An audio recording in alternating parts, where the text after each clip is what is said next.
बेटी रचना बोली, माँ तुम अब बदल गई, पहले जैसे अब नहीं रही। रचना भाई के शादी के बाद कुछ दिनों के लिए मायके आई थी। रचना की माँ कनिका बेटी की बात सुन सोच में डूब गई। फिर कनिका बोली, तुम्हें ऐसा क्यों लगा बेटी?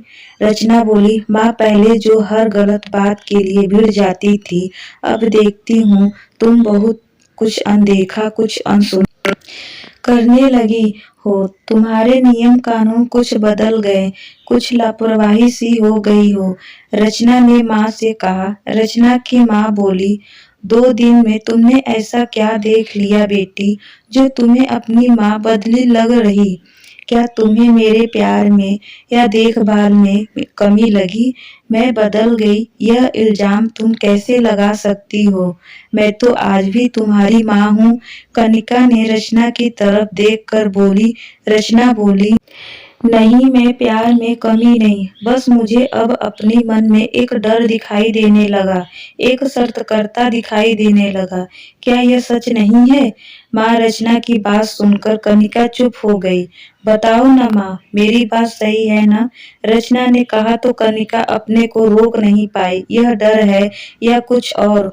मैं कुछ समझ नहीं पाई। हाँ, जब तेरे भाई की शादी हुई, तेरी भाभी घर आई, मुझे एक डर बना रहता, कहीं मेरी किसी बात से तेरी भाभी को बुरा न लग जाए, मुझ पर बुरी सास का इल्जाम न लग जाए। सास तो वैसे भी बुरी मानी जाती हैं, भले ही वह कितनी भी अच्छी क्यों ना हो।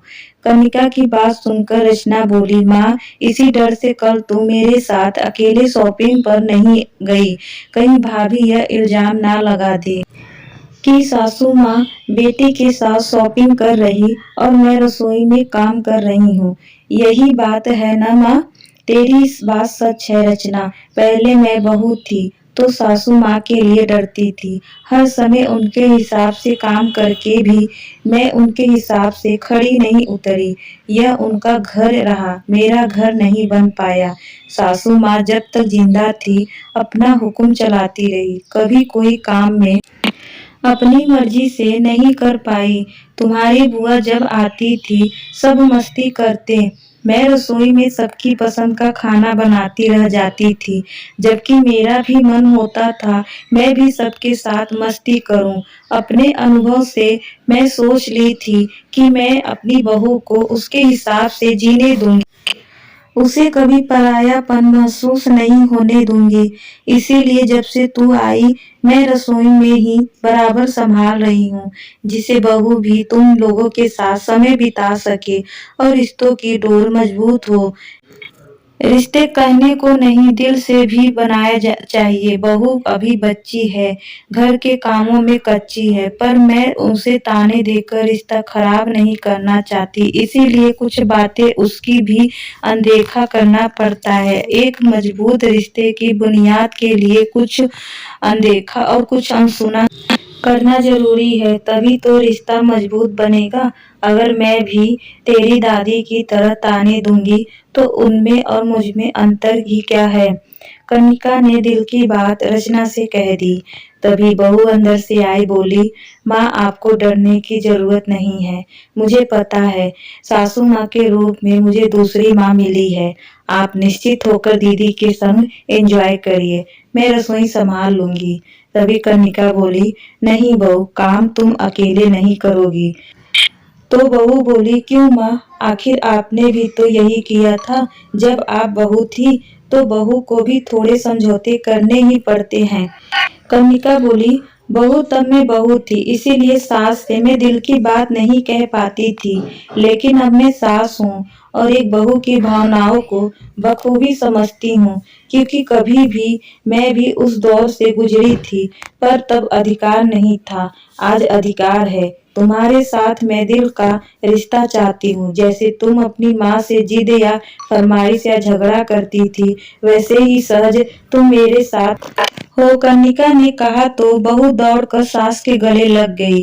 तभी रचना बोली, तुम दोनों सास बहू रोते ही रहोगे या बातों से पेट भरने का इरादा है? बड़ी जोर से भूख लगी है। माहौल को कम करने के लिए उद्देश्य से बोली, तभी बहू बोली, आपकी पसंद की दाल की कचौड़ी और आलू की सब्जी रेडी है दीदी, चलिए खाने की टेबल पर। आपको कैसे पता भाभी, मुझे कचौड़ी और आलू की सब्जी पसंद है? रचना ने आश्चर्य होकर पूछा। मैं माँ की दूसरी बेटी हूँ, इसीलिए मुझे सब पता है। शरारत से आंख मटकाती बहू बोली। फिजाओं में रिश्तों की खूबसूरती महक फैल गई। थोड़ी देर बाद तीनों सास बहू बेटी अपने पति के क्रेडिट कार्ड लेकर शॉपिंग करने चल दी। शॉपिंग की बात और क्रेडिट कार्ड के लिए नारी शक्ति एक हो जाती है। एक हफ्ते रहकर जब रचना ससुराल जाने लगी तो बहू की आंखों में आंसू थे। दी कब आओगी? आपके रूप में मुझे एक बहन मिल गई। मुझे हमेशा लगता था काश मेरी कोई बहन होती। आपके साथ रिश्ते की डोर में बनकर ईश्वर ने मेरी मनोकामना पूरी कर दी। सबकी आंखों में आंसू देखकर मुस्कुराते हुए भाई बोला, हद है, घर मेरा और मालकिन बहू बन गई। जिसे देखो वही बहू बहू कर रहा है। खबरदार, जो तूने मेरी बहन माँ को मुझसे छीना। रचना मुस्कुराते हुए गर्व से बोली, छीन लिया मैंने तो, अब आप ही परिवार नहीं मेरा भी है। तो दोस्तों, पहले में और अब कितना फर्क आ गया। अगर बेटी की ही जैसे बहू को भी बेटी मान ले तो जमाने में सास बहू को क्यों कोई बुरी कर सके। आपको हमारी स्टोरी कैसी लगी हमें कमेंट में जरूर बताइएगा। और हाँ, अच्छी लगी हो तो चैनल को सब्सक्राइब और वीडियो को लाइक शेयर करना ना भूले। धन्यवाद।